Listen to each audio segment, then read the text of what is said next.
right, let's come back now to France. And when you think of France, you might think of wine, the Eiffel Tower, chocolates, or perfume. Well, my guest here today is a specialist in the sensational scents of France. Her name is Sarah Colton, and she's a perfume journalist. Hi, Sarah. Hi, Jeannie. It's so nice to have you here on the show. Now, you've been writing about perfume for more than 15 years. You've just published a book called Bad Girls Perfumes. Everyone knows about bad girls, but why bad girls and perfume? Well, it's a very important mix. And in fact, bad girls and perfume, I think, were made for each other.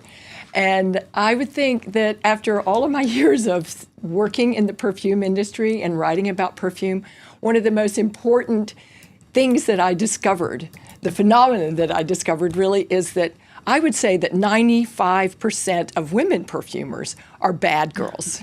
And why? You're laughing, so I know that includes you, I assume. I think that's because, well, if you think about why women use perfume, well, think about it. It's for seduction, subterfuge, ruse, making up stories, telling lies, working with multiple identities. All of these things, that's what bad girls do. And the savviest of bad girls have been using the power of perfume, which is a very special power, since the beginning of time. And the interesting thing about perfume is that it comes to us through olfaction, which is the oldest of the five senses. And you can think about it as being very primal, and it really hasn't been tamed very much. So essentially, perfumes and olfaction and the things that we smell, they essentially bypass the parts of our brain that are organized in dealing with logic and law and order. And they go straight to our imagination, our dreams, our deepest memories.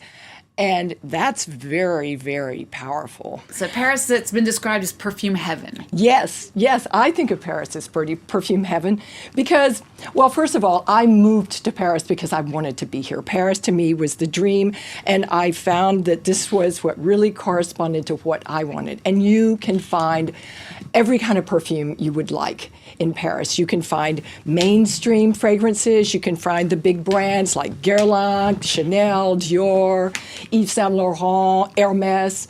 And you can also find smaller niche fragrances like the fragrances that you might never even heard about because they don't do advertising. They're mainly known about through word of mouth. They're very edgy, very creative. Two of the most important ones that I would think of that are actually the perfumers, which is the word that perfumers prefer to use instead of noses. But these perfumers have their own brands. So there is Francis Kurkdjian. He has a brand of his own.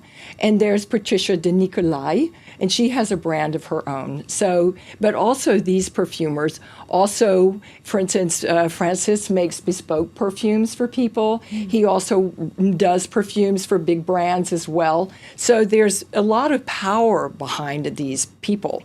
And I understand there's even a conservatory of perfume just outside Paris. Tell us about that. L'Osmothèque.